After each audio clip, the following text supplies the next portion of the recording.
talking about practice, not a game.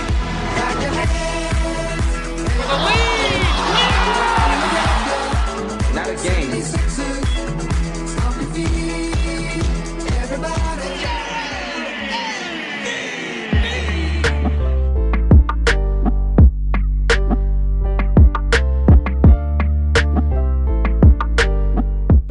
Tá no ar o novo We Talk About Sixers, o seu podcast do 76ers NBA no Brasil, que quem fala é o Slow, hein? Salve, galera. Boa tarde, boa noite, bom dia. Um pouquinho menos animado essa semana, mas vamos que vamos. Salve, salve, galera. Luiz Del Papo aqui, diretamente da Filadélfia, para mais um episódio com meus amigos aqui para falar do Sixers. E aí, aqui é Gabriel, lá do Sixers The Prey, tô aqui para mais um episódio também. E aí, pessoal, Gabs aqui. Pra quem me conhece, sabe que eu sou designer do camisa. Pra quem não me conhece, sabe que eu sou designer do camisa agora. É isso.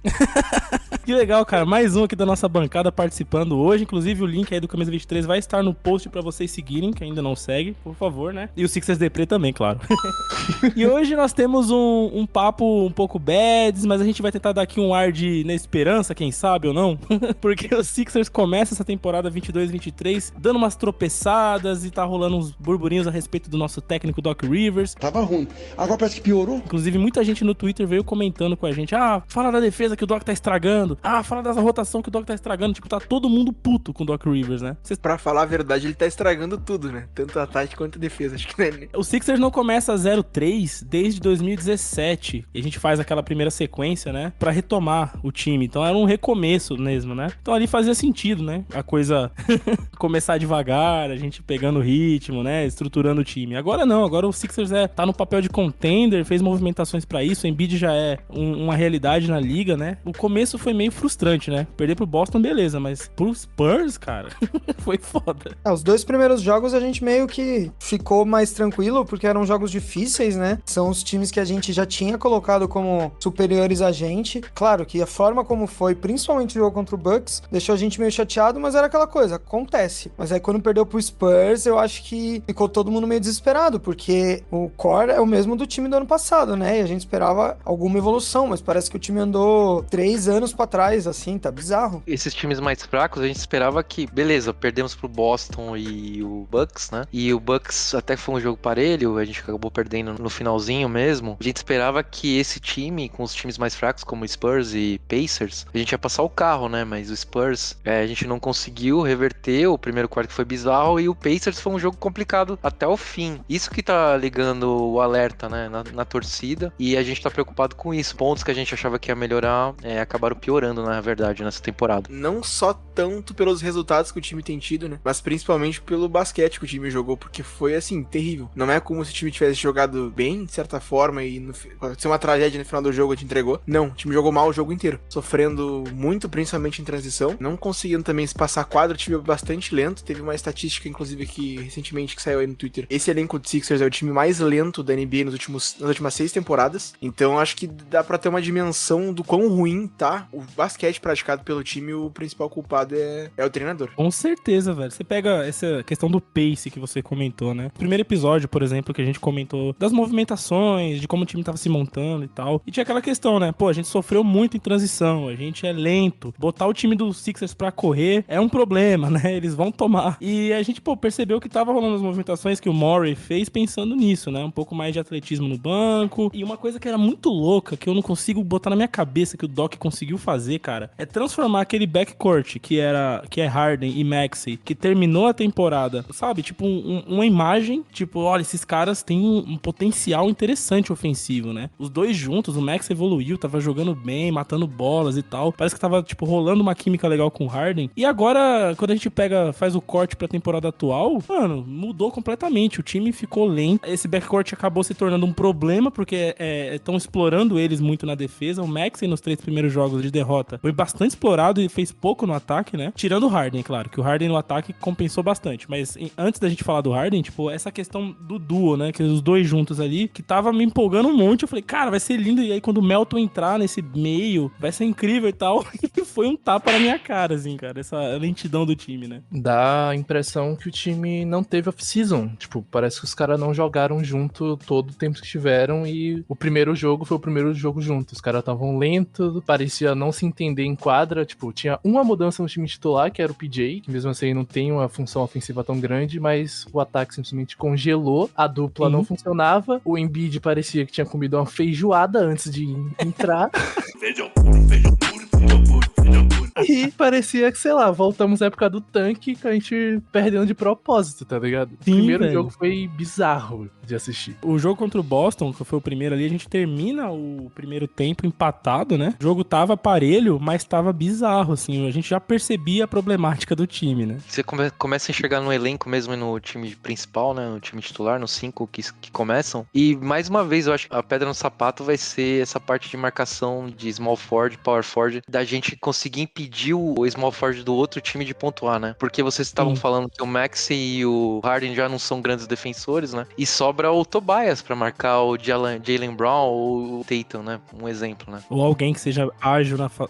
Alguém que né? seja ágil e pontua bem. Então, vai sobrecarregar o Tobias. Ele nem tem culpa, né? Quem tem culpa é o cara que deu o contrato pra ele. Mas ele é um bom jogador, mas ele não pode ser exposto dessa maneira. Então, tem que... Se a gente tivesse algum técnico que soubesse trabalhar as opções que a gente tem dentro do time, né? Mas aí fica exposto nessa parte defensiva e a gente não consegue sair na transição pro ataque. E a gente não tá conseguindo ter um diferencial, né? A gente tá sendo mais exposto do que conseguindo expor outros adversários, na verdade, nesse começo. Da mesma forma que o Tobias Harris acaba sendo exposto por muitas coisas, eu vejo também muito problema na utilização do PJ Tucker. E não pela função, enfim, que ele tá desempenhando dentro de quadra, mas por ele estar jogando a quantidade de tempo que ele tá jogando, intensidade, porque dadas as questões físicas dele, a idade dele, ele também é um jogador bastante lento. Então isso contribui com o fato do time sofrer na transição, com o time sofrer no atleticismo. Ele é um cara que vai ficar no canto ali no corner pra matar os arremessos dele e vai brigar pelos rebotes. A função dele em quadra é exclusivamente essa. Só que a gente sabe que o jogo dele é um jogo físico, né, que é um jogo de contato, principalmente na parte defensiva. Ele pega bastante rebotes ofensivos também, isso é um ponto positivo pra ele nesse começo de temporada. Dos jogos que eu assisti, ele brigou bastante por rebotes ofensivos, inclusive o time gerou alguns pontos assim. Só que não dá pra ficar dependendo de um jogador de 37 anos ter a função que ele tem, em questão de tempo, né, de quadra e minutagem dentro do time, ainda mais porque o time tá sofrendo com a lentidão. Inclusive, essa é a temporada que o PJ Tucker tá tendo mais minutos na carreira, não é isso? É isso mesmo. Pô, complicado você pegar o cara nessa fase da vida, dar essa minutagem, né? Ele foi contratado justamente pra jogar mais minutos nos playoffs, né? Pra segurar ele agora, né? Isso só mostra o quão terrorista é o Doc Rivers, né? Exatamente. O cara não tem um mínimo de entendimento do elenco que ele tem na mão, tá ligado? Ele tem bizarro. o PJ A e o rotação Tobias, tá ridícula. 2 tanques em quadra, e ele bota os dois juntos com Embiid. Tipo assim, o cara não tem um mínimo. Eu acho que se chamar qualquer pessoa do grupo do Sixers no Twitter, monta um time titular Os caras mais botam pra equilibrado, tá ligado? Não, e assim, é esse erro grotesco que a gente tá falando aqui de deixar o time mais lento, porque o PJ acaba ficando tempo demais, me lembra muito aquela visão meio básica, meio tosca que a gente teve na bolha, né? De botar o Horford junto com o Embiid, na ideia de, tipo assim, ó, segurar uma defesa muito foda aqui no garrafão. Esse era um cara que parava o Embiid, agora ele tá do nosso lado, porque querendo ou não, o PJ Tucker marcou muito bem o Embiid na série do Heat, né? Pensamento meio infantil, não queria dizer isso do Murray, mas é o que parece, cara. Essa função, assim, ficou muito estranha, né? É claro que o PJ Tucker tem características diferentes do Horford e, enfim, ele tem muito a agregar no time, mas esse momento tá estranho mesmo. E é aquilo, né? Botar o Tobias na 3, pro Horford jogar na 4, é complicado, cara. A gente tá vendo o resultado, né? Eu sinto que parece que toda a direção dos Sixers, do Murray pra baixo, assim, Murray, Elton Brand e Doc Rivers, eu sinto que eles estagnaram no momento do basquete. Me parece que eles tentam reproduzir práticas que funcionaram em times que eles participaram anos atrás, mas o basquete ele mudou muito nos últimos tempos, sabe? Nos últimos anos. E você fica nessa de tipo, vamos fortalecer o garrafão, vamos ter um time mais pesado, um time mais alto, um time mais defensivo. Mas não adianta só você faz isso. Você não vai conseguir mudar a liga, trazer a liga de volta. Não, aí você fica com um time que não funciona no ataque, não funciona na defesa, um time caro, um time que não tem espaço pra evoluir. É bizarro, é desesperador. Ladies and gentlemen, it's time to fire Doc Rivers.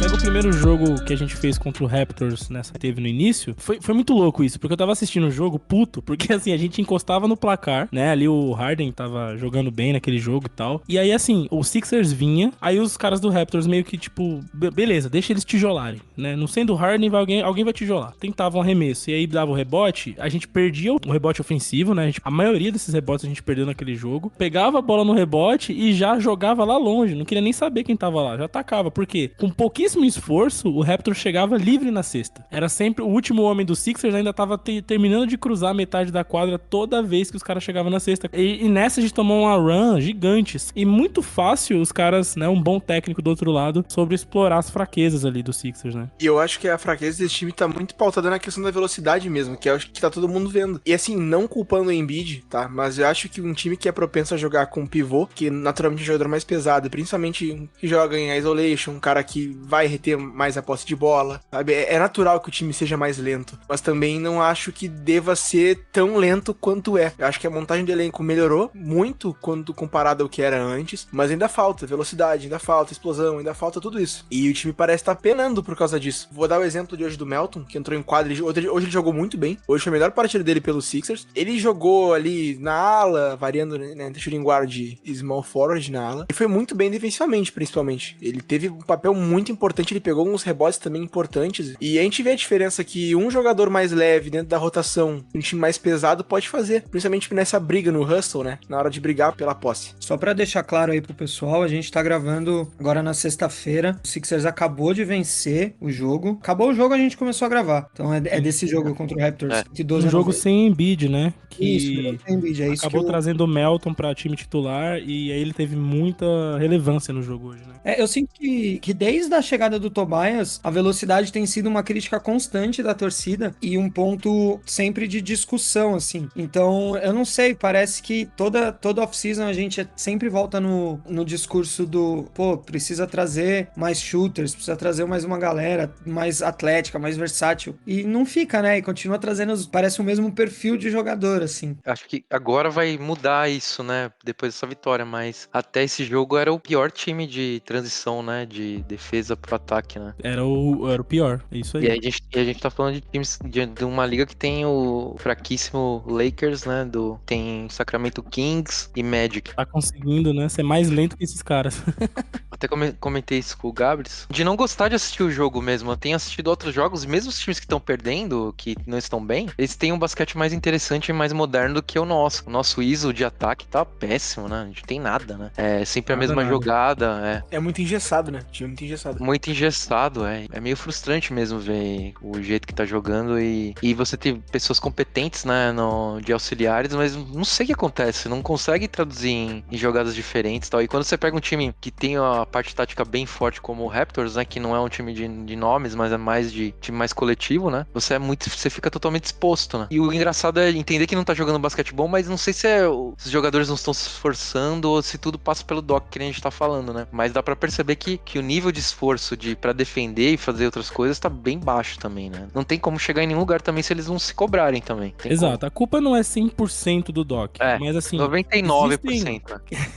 O problema que a gente tá vendo é a má administração de material humano que ele tem feito, né? É o que foi citado aqui antes, tipo assim, o Murray tem uma visão de basquete e o Doc tem outras. Com o Embiid em quadra, a gente vê muito daquele Celtics do Doc Rivers. Um pouquinho do Harden fazendo o rondo e o Embiid no garrafão. Quando o Embiid sai, a gente vê muito do Houston Rockets, do James Harden no prime, que é tipo um small ball, bola de 3 pra caralho. Então, tipo, fica revezando esses dois estilos de jogos que não funcionam mais, porque... Dois mundos diferentes, né? Convenhamos. Já estão ultrapassados também, né? Vamos Exato. dizer assim. Um deu certo há 10 anos atrás e o outro não deu certo.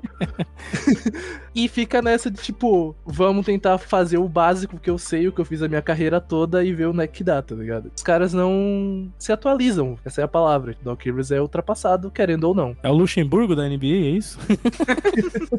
Você é safado, você é moleque. Falando um pouco do Embiid agora, que a gente tava comentando, ele começou muito mal a temporada, né? Um pouco mal fisicamente. A gente estranhou, né? Porque, poxa, não deu a entender que o Embiid tava assim nos jogos de pré-temporada. Sei lá, o material divulgado para os treinos. E aí veio a notícia de repente, né, que ele passou por uma fascite plantar. Pra quem não sabe, é um problema, né, na sola do pé, vamos dizer assim, em português bem claro. Pra quem já teve problema no pé, eu já tive, e a gente sabe que é terrível pisar, né, quando o pé tá assim. Passou por essa parada, o que prejudicou, né, o Doc veio depois explicar, que prejudicou muito a parte de preparação dele pra temporada. Então ele era esperado que ele ia começar num ritmo mais lento mesmo e aos poucos ia recuperando, né. E é muito estranho isso, porque falar isso depois que a gente tá 0-3, né, mano? Que gestão é essa, né, que o time tem além de tudo? É a gestão que a gente já acostumou, né? First overall, desaprender a arremessar, a gente deixa a pinta nosso quase morrer de crise alérgica por conta de óleo de amendoim.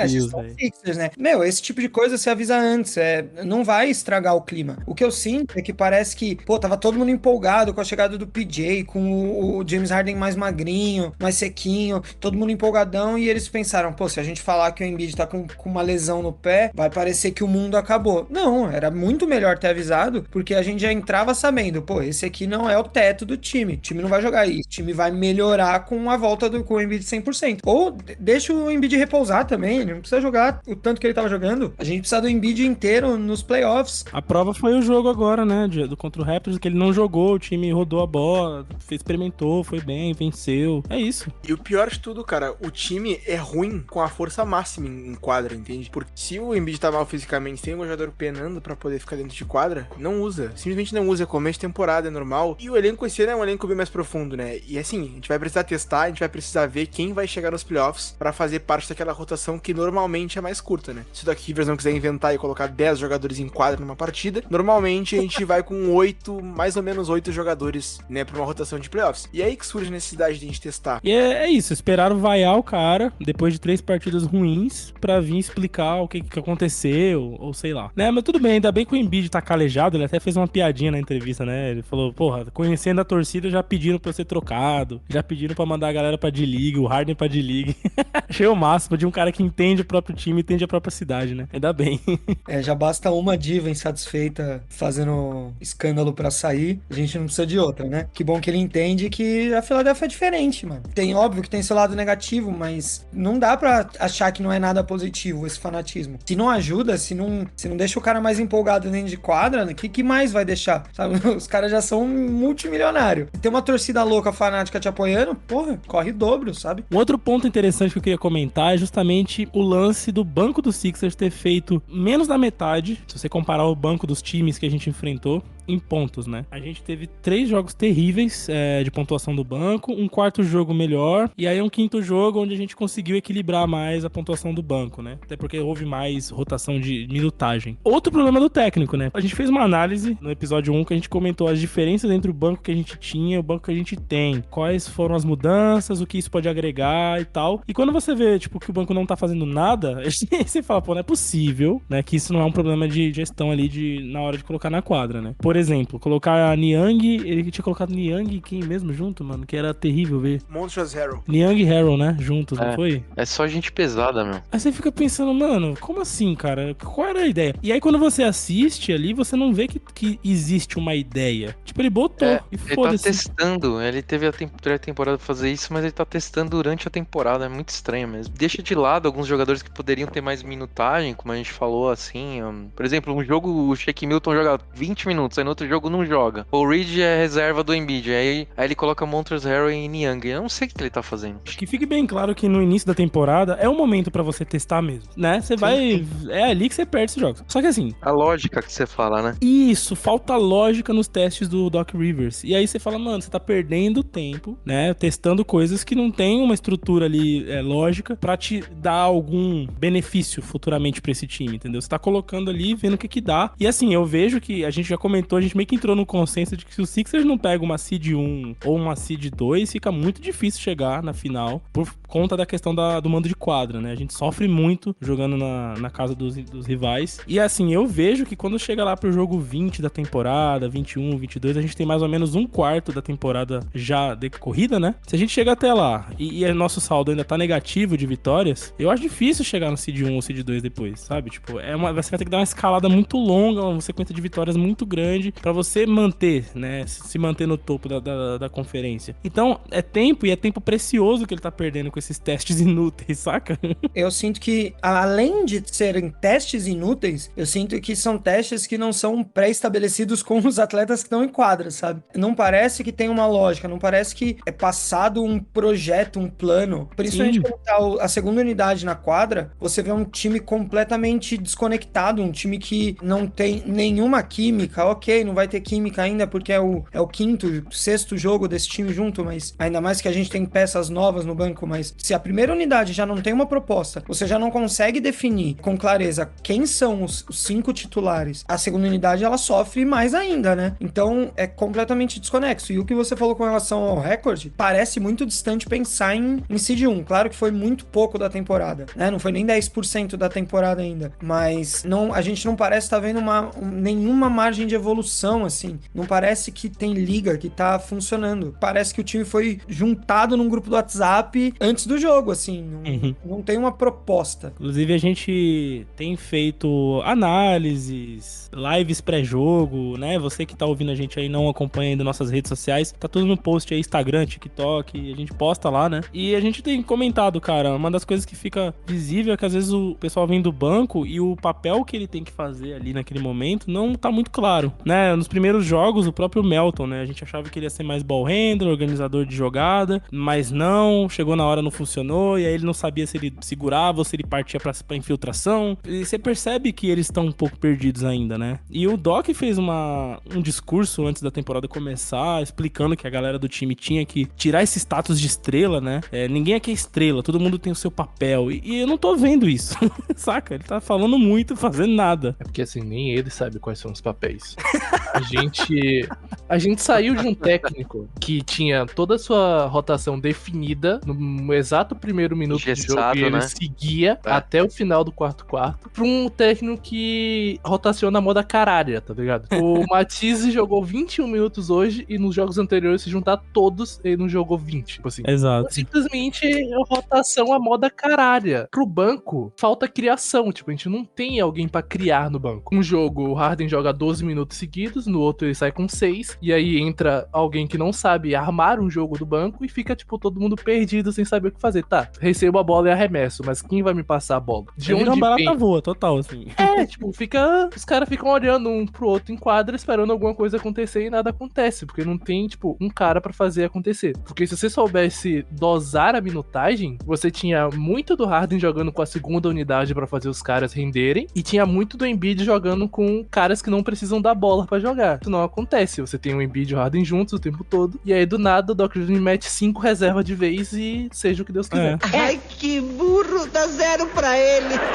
Várias dessas partidas de primeira semana de NBA, o Harden jogou praticamente 2 quartos seguidos inteiros, e no último quarto, que supostamente era onde o tempo que ele deveria estar mais em quadra, ele jogou 2 minutos, sabe? Algo do tipo assim, bizarro, cara. A distribuição de minutos muito mal feita. Eu, particularmente, confesso que por desconhecimento, eu achava que o Melton fosse capaz, claro, não no mesmo nível, mas de assumir parte da criação no banco de reservas, e até agora, o que ele mostrou, até se mostrando um jogador interessante, um bom jogador, mas não naquela função que particularmente eu esperava, né, de ser um jogador de criação. Ele é muito mais jogador operário, assim, podemos dizer, que briga pela bola, tá sempre ali em quadra, mata os arremessos dele, mas a criação mesmo, o único jogador do time capaz de criar em alto volume, no sentido pro time, de fazer o time jogar bem, ser um floor general, é o Harden, e não dá pra ter ele fora de quadra, principalmente quando tem time zero criação. Eu sou a favor da gente trocar pelo Westbrook, mano. É isso. Lancei a hot take do episódio. A gente manda o Tobias pelo Westbrook e a gente tem criação no banco. Pronto, é isso. E aí tá todo mundo feliz. Mano, é a solução perfeita. Eu tô brincando, antes que alguém me mate. Isso não é ideia, não, boy. Tá todo mundo contente agora. Lakers, Sixers, eu tava com um pensamento na cabeça aqui, esse comentário acabou comigo aqui, eu não sei mais o que falar depois. Não, aí é bom, porque com essa troca os Sixers e Lakers garantem play-in esse ano, pelo menos. Né? Já fica tudo bom.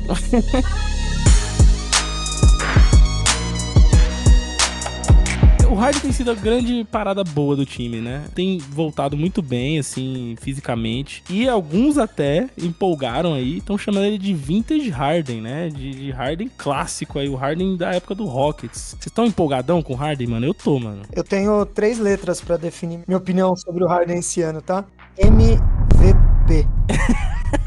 Só isso. Eu tenho uma opinião mais polêmica, assim, mas tudo bem. Ô, louco, peraí, como é que é isso? Fala aí, Luiz. Eu tava escutando o Zach Lowe e ele cota o Zach Lowe que nem o Bola Presa falei, ele me convenceu. Ele não é um vintage Harden, ele é um bully Harden. Ele sempre faz a mesma jogada. Ele dá aquele driblinho pro lado, joga o cara pro chão e arremessa. Não que seja ruim isso, mas ele não é mais aquele jogador de infiltração e tal. Eu queria ver ele mais como distribuidor de jogada. Eu queria ver o Harden fazendo 18, 10 e 9 rebotes, sabe? Do que 30 pontos e tudo mais. Eu acho que tem que ser o protagonista de pontuação, tem que ser o Max e o Joel Embiid. Ele tem que achar um jeito. É interessante o que você falou. Esse ponto, assim, do Harden ser esse cara mais ofensivo, que era que ele não tava sendo temporada passada, justamente porque ele vinha da lesão e ele acabou distribuindo mais a bola e fazendo esse papel. E vem sendo cobrado não só da torcida, de quem gosta do jogo do Harden, mas do próprio técnico, né? O Doc. A gente viu até aquele vídeo, né, na pré-temporada do Doc falando, cara, se você fizer além do que você já tá fazendo, você me mostrar aquele papel ofensivo mais agressivo, nós vamos pra outro patamar de time, né? E ele começou a temporada dessa forma, né? A gente tá vendo, o Harden tá com uma média aí de 25 pontos, um pouquinho acima da média da carreira dele, 8.2 rebotes, também acima, e 9.6 assistências, também acima da carreira. Então, assim, ele começou esses 6 jogos, vamos dizer assim, que até o momento da gravação, ele vem com uma média acima da carreira dele. Então, ele entrou com um papel mais de protagonismo, né? Isso tem encantado a galera, falando, pô, esse é o Harden que a gente sempre quis ver, o Harden que manda bem pra caralho, que a gente conhece do MVP e tal. Você acha que não deveria ser, então, obrigação de ser esse Harden das antigas, mas sim ele ser um facilitador? Seria Facilitador, é porque, não sei se vocês viram a podcast do Zach Lowe, que eu gosto bastante de acompanhar, ele apresentou uma estatística do Harden, assim, que eu achei até meio bizarra, assim, que eu não sabia. No Prime Harden, ele infiltrava apenas 5% de fazer cesta de 2 pontos, assim, tudo mais. E agora, no Sixers, acho que é mais de 25%. Ele tá se reencontrando também, redescobrindo como jogador também, entendeu? Certo. Até por isso que eu acho que ele vai, em alguns momentos assim, ele vai ter jogos que ele vai fazer muitos pontos e ter outros que ele vai ser o facilitador que eu tô falando. Então eu acho que nesse momento ele tá também se redescobrindo, tentando encontrar qual que vai ser o papel mais importante pra ele, pro time e pra ele durante a temporada. E eu não acho que ele vai ser o cara de 40 pontos mais não. Eu acho que ele vai ser o cara de 25, 10. E tá ótimo se acontecer isso. Eu até prefiro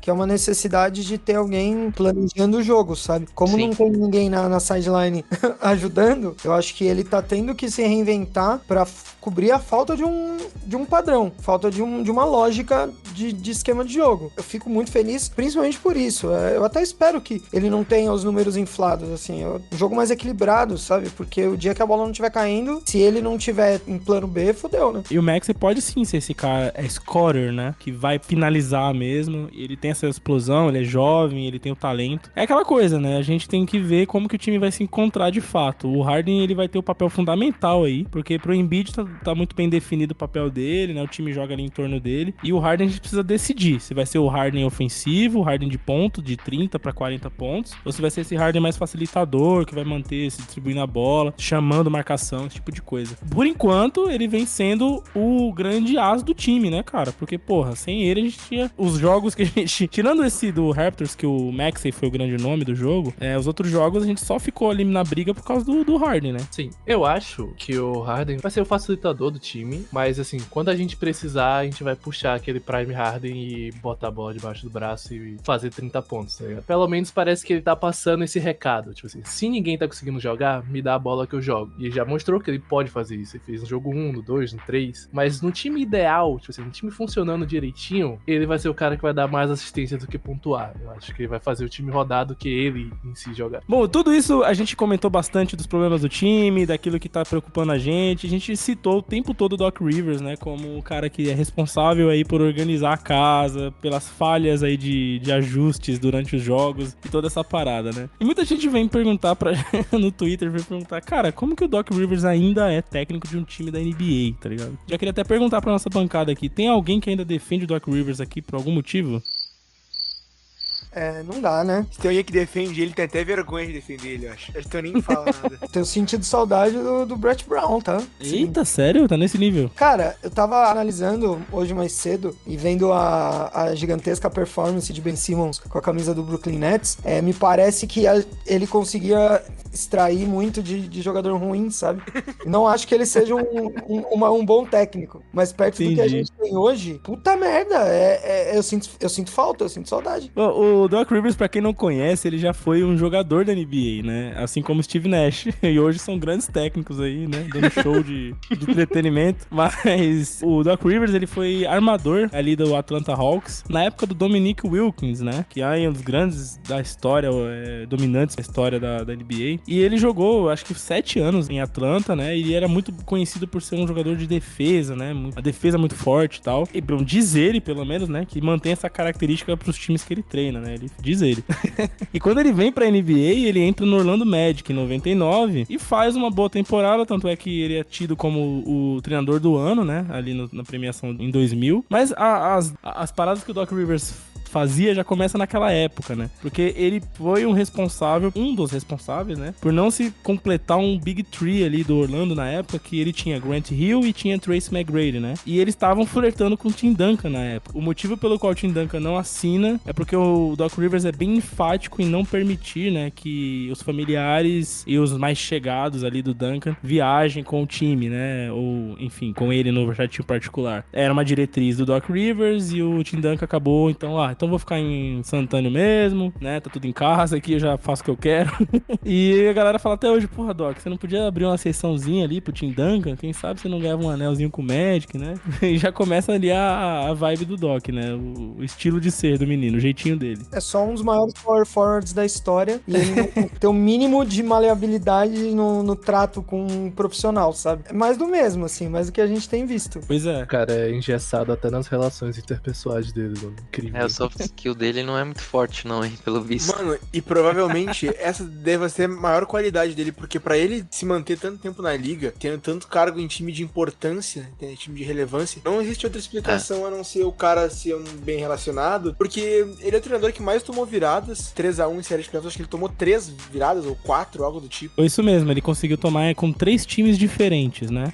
Com o Magic, com o Clippers e com o Sixers, né? O único que ele não tomou virada foi com o Celtics, de 3-1. E o cara continua na liga e pode ter certeza. Agora não sei, mas creio eu que se ele sai do Sixers em algum momento, ele vai ser contratado por algum time. O que eu acho bizarro. É que, querendo ou não, ele é um técnico vitorioso, mas assim, ele é um técnico vitorioso com times bons. Porque é muito fácil você ter 50 vitórias todo ano quando você tem Embiid e Harden, quando você tem Kawhi e Paul George, você tem Garner e Chris Paul e Blake Griffin no auge, né? É fácil ter vitórias. Aquele time que ele foi campeão, né, com o Boston, é um time que tinha Paul Pierce, Garnett, porra, um puta time ali, né, o Rondo. Massa. E também, assim, se você for pegar o todo, a participação dele naquele Boston Celtics, ele também chega a se tornar presidente de operações, né, que é o cargo que o Murray tem hoje no Sixers. E, assim, é uma passagem longa, que ele fica de 2004 a 2013 no Boston, com um time que se montou muito poderoso ali. Ele vence um anel, né, em cima do Lakers. Depois ele chega novamente nas finais com esse time e perde pro Lakers também. Mas,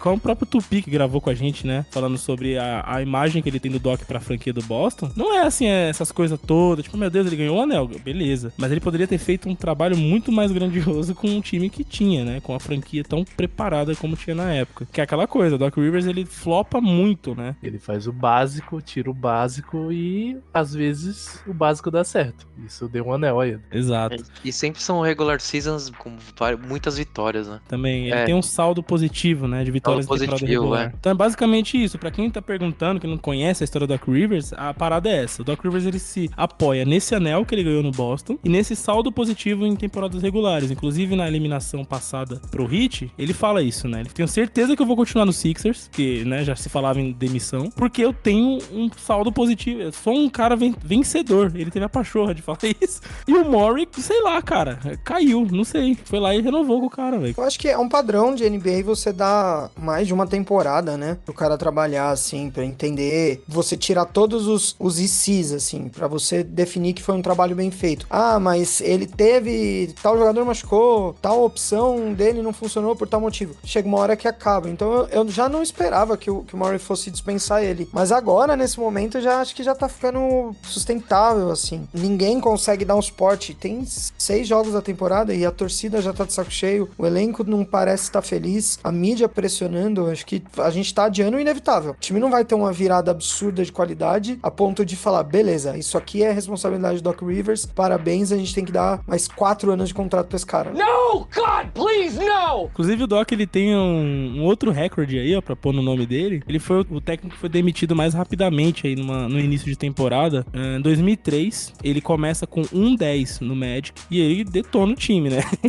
E aí ele é demitido. Ele fica um período aí até entrar no Boston. Que bate o próprio recorde. Teve o primeiro ano, até não dá pra dizer que foi tão mal assim, né? Teve aquele problema contra o Hawks e tudo mais, as rotações não foram as corretas, né? Esse ano a gente teve esse de 1 com ele, né? É. Ele se apoia muito nisso, inclusive. Isso. Aí o segundo ano teve o problema com o Ben Simmons e o gerenciamento que a gente também achou que ele não lidou muito bem em alguns momentos, e tem o problema do Ben Simmons de não ser um jogador focado, e o Daryl também, e aí a gente não tinha muita esperança, aí teve um ano bom, com o Maxey desenvolvendo muito bem, aí vem o Harden, que não tava 100% fisicamente, então é o terceiro ano agora, então esse é o ano, ele teve os jogadores que ele supostamente pediu, o elenco que ele queria pra trabalhar, então não tem mais desculpa. A única maneira do Doc ficar no Sixers é ganhando o título, nem em final de conferência, eu digo. Eu acho que ele ia ganhar ou ganhar. Eu não sei nem se a gente vai chegar até fevereiro falando dele ainda no time, eu não sei, cara. Eu ia perguntar isso, vocês realmente levam fé que ele vai terminar essa temporada? Regular season, quando tem jogador muito bom, assim, que nem o nosso time, acho que o time vai se achar e vai ter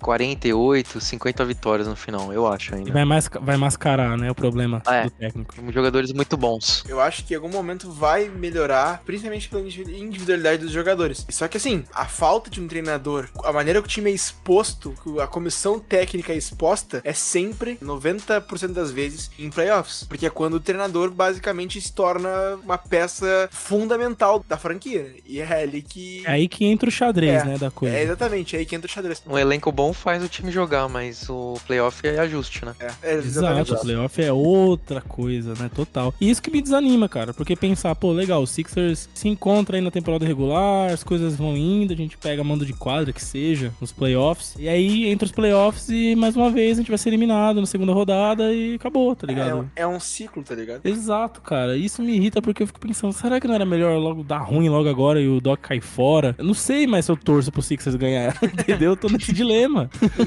Eu tava pensando agora que o Luiz comentou sobre o problema do Ben Simmons. A gente não pode esquecer que um dos catalisadores, claro que a situação já tava muito complicada por conta da eliminação e da omissão do Ben Simmons durante os playoffs, né? 2 anos seguidos, 2 ou 3 anos seguidos fazendo playoffs pífios, mas um dos catalisadores do problema foi uma declaração do próprio Doc Rivers, né? Numa entrevista coletiva. Ele queima totalmente o jogador dele. O Embiid fazer isso, a gente já não acha legal, mas entende, porque é um jogador, ele tá no calor do momento. A gente sabe como o Embiid é emotivo, como ele... Frustrado, né? Frustra. Aquele jogo contra o Raptors, ele sai da quadra, virou até meme, né? A foto dele em prantos. Mas você não espera que o seu técnico, que tem, sei lá, 40 anos de liga, quase 20 anos como jogador, 20 anos, mais de 20 anos como técnico, o cara ter esse tipo de atitude, ele conseguiu jogar mais gasolina no incêndio. Então, a gente nunca pode esquecer isso, que um dos problemas que ele teve durante a passagem dele pelos Sixers, que eu espero que esteja se encerrando, foi por culpa dele. Vocês lembram de alguma vez que o Doc Rivers assumiu a culpa por algo? Era isso que eu ia falar. Ele falou depois do jogo, não sei se foi do jogo contra o Bucks ou o Raptors, agora eu não me lembro. Ele falou que não venceu porque os jogadores não fizeram o que ele pediu. Foi no primeiro jogo contra o Raptors da temporada aí. Que os jogadores tinham que perder hábitos antigos. Tipo assim, isso. O cara nunca Vícios, assume a bronca de nada. Assim, é sempre Se eu fosse um jogador do Sixers, eu tramava naquele vestiário pra derrubar esse corno. Vamos perder 10 jogos seguidos e vamos derrubar esse cara. O cara simplesmente joga a culpa no elenco, ele nunca assume a culpa, ele é ruim, além da história toda que eu já falei dele, e o cara continua e, mano, o cara nada explica, tá ligado? Eu realmente não sei. Esse cara é empregado. Eu não suporto mais o que estão fazendo comigo. Eu não estou suportando mais. mais. E as comissões técnicas são compostas de caras importantes que estudam o jogo e tudo mais. Até que ponto um auxiliar ele ajuda o técnico, então? Porque a gente tem dois caras muito bons assim no banco, que é o Joeger e o Dan Burke, né? Será que não tem conversa? Que ponto que chega? Que ponto que o auxiliar mostra alguma coisa? Que ponto é o Doc que fala, não vou utilizar essa rotação, eu que mando? Eu não sei responder aqui qual que é o grau de Influência ali deles, influência. né? Cara, esse é um negócio que eu não sei dizer também. Alguém já viu alguma Alguém matéria, sabe? alguma notícia sobre isso? Que o Doc Rivers dê espaço pra equipe dele trabalhar. Tem o Cassell no banco, cara, só cara bom. Então, a personalidade do Doc não combina com quem vai dar espaço, assim. Ele sempre foi um cara uma personalidade muito característica dele, né? Então, eu não sinto que ele dê esse espaço. A gente vê muito em toda a liga a influência, né, dos assistentes. Tanto que tem muito assistente que já passa a ser treinador e passa a ter muito destaque na temporada seguinte, como o próprio Doca do Celtics, ex-Celtics, claro. Eu sinto que a gente, na verdade, tá desperdiçando dois talentos. Eu gostaria que a gente promovesse um dos dois com a saída do Doc Rivers. Acho que Os assistentes ali, né? não precisa Um dos procurar. assistentes, Talento Legal. dentro de casa. Vamos aproveitar que você falou disso, então vamos fazer o seguinte exercício aqui. Já até citando o Zach Lowe, que o Luiz comentou, no podcast recente dele ele falou, né, que de acordo aí com as fontes, com o burburinho da liga e tal, se tem algum técnico que tá pra ser demitido aí, é o Doc Rivers. Mas vamos imaginar então que aconteça, né, que a coisa fica insustentável, o Murray vai lá, né, paga o homem o que ele tem de direito e manda embora pra casa, né? Que nomes que a gente teria, que nome seria interessante pra assumir esse time, né? O Raja falou aí, então, que os assistentes, você acha que é uma boa, né? Trazer os caras pra head coach, ou um deles, né, no caso. Eu acho que um outro nome inevitável, e provavelmente é o primeiro que surge, né, é o Quinn Snyder, né? Porque ele fez o Utah Jazz ser seed 1, o melhor ataque da NBA com o Rudy Gobert. Ele vai lembrar isso, o Rudy Gobert é um jogador que ele tem alguns graves problemas ofensivos, e ele fez o time ser o melhor ataque da liga. Claro, o time acabou sendo exposto nos playoffs de maneira consecutiva pelos mesmos problemas de sempre. E assim, eu não tenho certeza pra afirmar, ele seria uma boa aquisição, enfim. Mas eu acho que um cara que fez o Utah Jazz ser seed 1, melhor ataque da liga, como eu acabei de falar, não é de se jogar fora, é de se considerar. Eu não sou muito fã do Quinn Snyder. Claro que no momento, qualquer um tá sendo melhor que o Doc, né, velho? Então eu toparia numa boa. Mas o que eu vi que aconteceu com o Quinn Snyder, nesse mesmo ano que o Jazz foi seed 1, foi o que o Sixers foi seed 1 também, né? Foram temporadas regulares muito boas pros dois times, que todo mundo falou, pô, nos playoffs vai ser interessante ver. E eu vi, eu acabei acompanhando bastante naquele ano o Jazz, porque eu tinha uma utopia na minha cabeça de que ia ser os finalistas da NBA, né? Achei que ia chegar o Sixers e o Jazz por conta da temporada. E eu vi, cara, erros muito endêmicos ali, que nem o Doc tem, né? No Quinn Snyder nos playoffs também. Não sei, posso estar errado, mas com aquela sensação de que o Quinn Snyder é mais um desses que os números da temporada regular mascaram aquele momento do xadrez dos playoffs, né? Eu acho que muito também dos problemas que o Jazz passou, eu posso estar muito errado, foi relacionado ao Rudy Gobert. É um jogador que, apesar de ser um absurdo defensivamente, provavelmente o melhor defensor da liga, ou um dos melhores defensores da liga, ele é um cara que, com ajuste bem feito, a gente vai listar a série contra o Dallas Mavericks, acho que foi no ano passado, ele vai ser exposto. O time sofreu muito no small ball, acho que o time do Jazz tinha lacunas muito, muito fortes, acho que isso também contribuiu, mas eu também não tiro a tua razão no que tu tá falando, tá? Só pra... Eu gosto do nome, eu gosto do Snyder, mas eu acho que trazer alguém de fora exige um tempo de adaptação que talvez a gente não tenha nesse momento, né? Acho que não é saudável. Por isso que eu gosto da ideia de trazer alguém que já tá dentro de casa, mas que vá ter uma visão um pouco diferente. Promovendo os assistentes, você faz mudanças significativas, mas não tão abruptas, assim. Você não quebra o trabalho que tem pra começar um trabalho novo do zero. Principalmente se vier o Snyder, que é um técnico que tem uma mentalidade de jogo muito diferente da do Doc. Cara, se fosse pra fazer isso aí, tinha que fazer na pré-temporada, né, mano? Tem um outro nome que o pessoal fala bastante, mas aí é mais tara do Murray mesmo, que é o Mike D'Antoni, né? Eu ia citar esse nome aí. Que ele tá como assistente do Nets agora, né? E ele tá lá naquele barco furado lá também, né? Não sei se é um bom nome, o que vocês acham, velho? Eu acho que o D'Antoni já foi também. É péssimo. No máximo como assistente ofensivo e olha lá. Mesmo assim, eu acho que não é o que a gente precisa, sabe? A gente precisa de equilíbrio. A gente precisa de um time que tenha regularidade e equilíbrio entre ataque e defesa. E a gente vai voltar naquele mesmo ponto de pessoas que têm uma visão de basquete definida que vão querer inserir ela a qualquer custo no time. E é aquele ponto que vocês comentaram do início, né? Que é pessoas que já estão ultrapassadas, que já tentaram, até porque o D'Antoni teria, mano, quase um Houston Rockets 2.0 aqui, né? Pra trabalhar. Ele já foi, mano, já foi essa fase. Ele já tentou fazer com aquilo com o Harden, não foi. Não deu Vira a nada. página e vambora, velho. Eu vou seguir a linha do Rai, porque eu concordo com o que ele falou da questão do D'Antoni. Eu sou muito fã dele, muito fã mesmo. Aham. Cara, o cara é um gênio, assim, do basquete ofensivo. No Suns, no Rockets também fez o time foi monstruoso no ataque. Mas é a mesma coisa, acho que não tem o fit, né, com o time. Acho que, apesar de ter o Harden, tem que ver se a visão do basquete do elenco é igual, se a característica do time corresponde. Eu não vejo ele conseguindo aplicar aquele ritmo acelerado, aquela rodagem de bola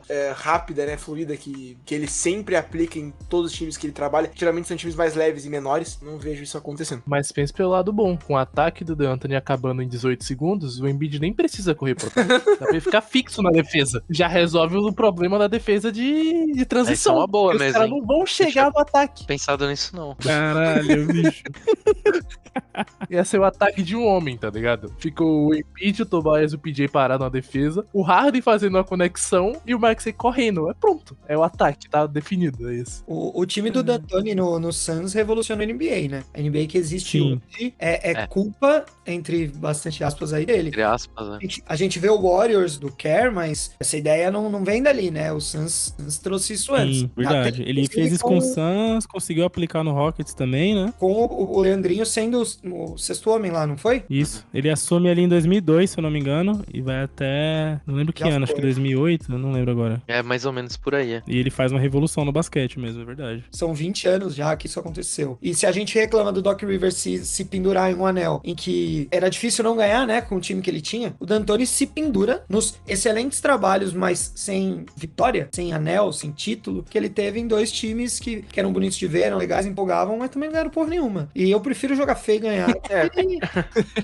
É verdade, é verdade. Perdeu jogando de igual pra igual. Desculpa, não quero. E o Frank Vogel, hein? Tá Ah, indo não, na pista pelo amor de também.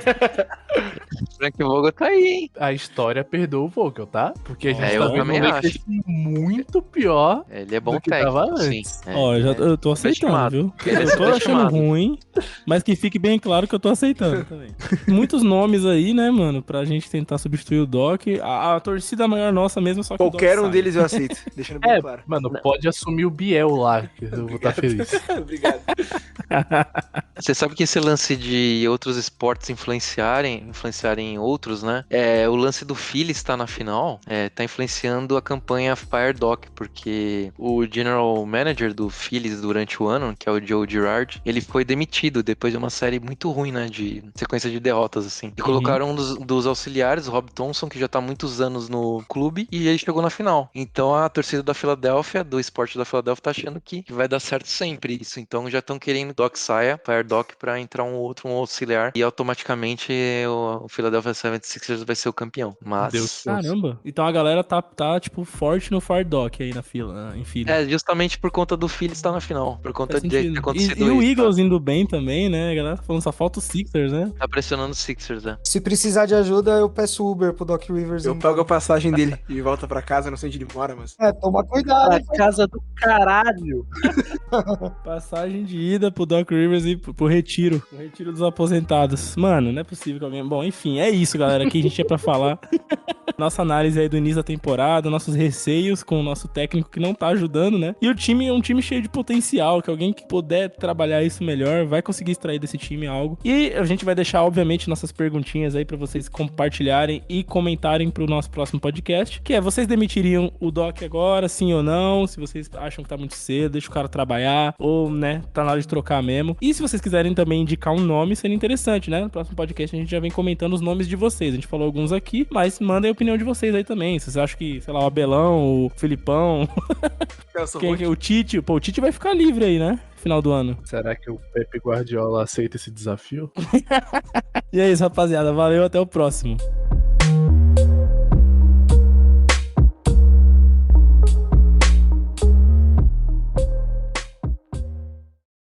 vou guardar minha opinião sobre o Tite pro dia 19 de dezembro, tá? Não, antes.